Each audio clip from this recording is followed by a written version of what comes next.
Today I want to talk about customer development, my favorite topic. No, but seriously, this is the most important thing you need to do. Fancy spins aside. This is the single most important thing any company needs to do, whether you're an early stage startup, you're growing, you're expanding products, whatever it is. You're a late stage company, it doesn't matter. Generally, most people do not talk to customers. It's actually really, really sad to see how many companies don't talk to customers. All right, enough of this guilt trip. Let's talk about how to do customer development. First and foremost, talk to your customers. Now, if you're early stage or you're potentially launching a product, a company, whatever, you don't have any customers, talk to your competitors' customers. So I'll tell you about that in the next tip. So number 2 is look at review sites like Capterra, GetApp, any third-party review site, and look at your competitors' reviews. See what people are saying about them. See what they like and don't like. And here's the trick. With sites like GetApp or Capterra, people can put in their LinkedIn profile or their Twitter, and they can put in information so you can actually contact them. So when I said if you don't have any customers, here's how you can talk to your competitors' customers.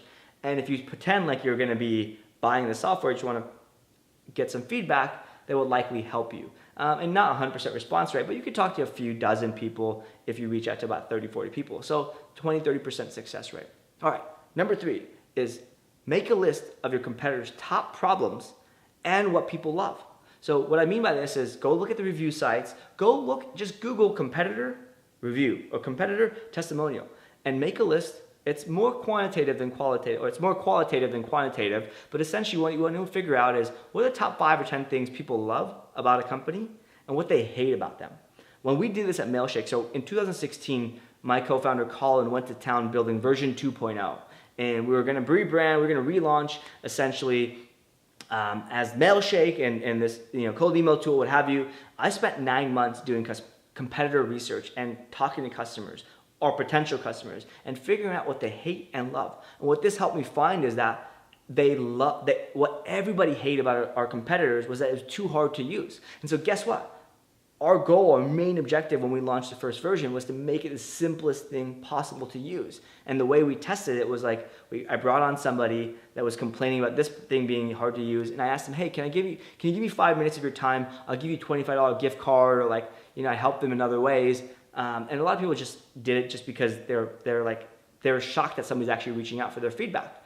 And I said, here's what we're building. Here's how ours works. Go use it. And I tested to see if ours was actually truly easier.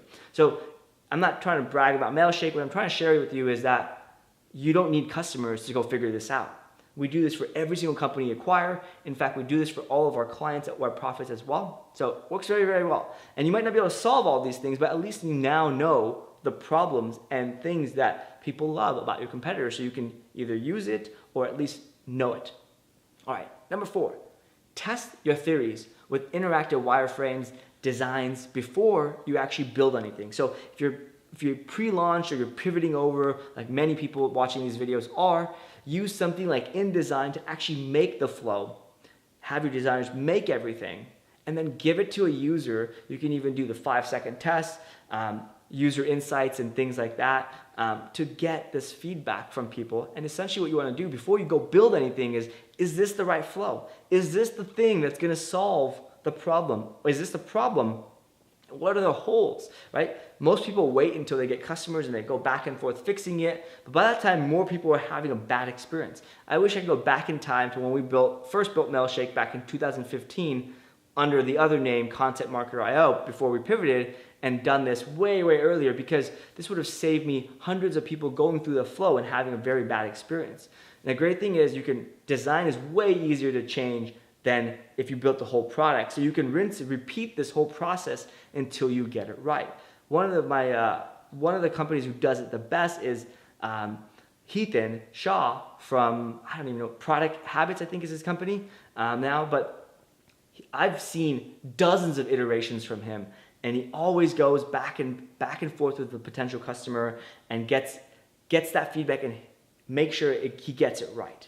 A couple other things I want to share about how to do customer development is go to conferences, events where your customers are hanging out. So if you're going to go build a customer success platform, go to all the Gainsight or Influitive, or that's customer advocacy, but go to all the customer success conferences and figure out what everybody's talking about. Figure out what they're interested about learning about. This will give you marketing ideas. This will give you hands-on feedback with what your customers are looking for, and just getting to know your customers on a friend zone is so much more powerful, because you're going to get more honest feedback than if you were to ask them a loaded question. If you were to ask them, how do you like this flow? They're going to give you yes, no, maybe, right? Like they like it, they hate it. This is what's wrong. This is what could be better. But if you ask them and you hang out with them, they're just gonna spill out information you would never think of asking. So it's very, very important. And the last thing, I think this is one of the most important thing, is to live a day in the life of your customer. So you're gonna build a cold email tool like we did. What are we gonna do? We're gonna freaking send cold emails. We're gonna use a tool. Let's just choose the best tool in the space, and we're gonna go do it. We're gonna figure out the ins and outs of what our customers are actually doing. I want to know that. And actually, one of the things I do now on a weekly basis is I talk to my customers, our most successful one, and some of the ones that have a problem, and I just say, hey, tell me how you're using this thing. Like, what are you using this for? What's the process? Walk me through this whole thing. And every time I walk away, I'm like, oh, that's different.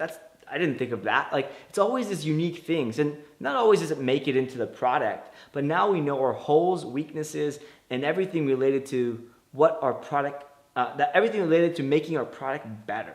So that's it. Very, very simple, 6 steps. Make sure you do this regularly. I do it weekly. I make it a very, very big thing to talk to my customers, because every day I talk to my customers, I get a new idea. And I've been doing this for the last 2 years now, and I haven't stopped getting new ideas. So almost 600 new ideas have come from this. So it's super powerful. What are you doing for customer development? I'd love to hear in the comments, and obviously hit that subscribe button like 10 times. Actually, if you do it 10 times, you might unsubscribe. So 11 times.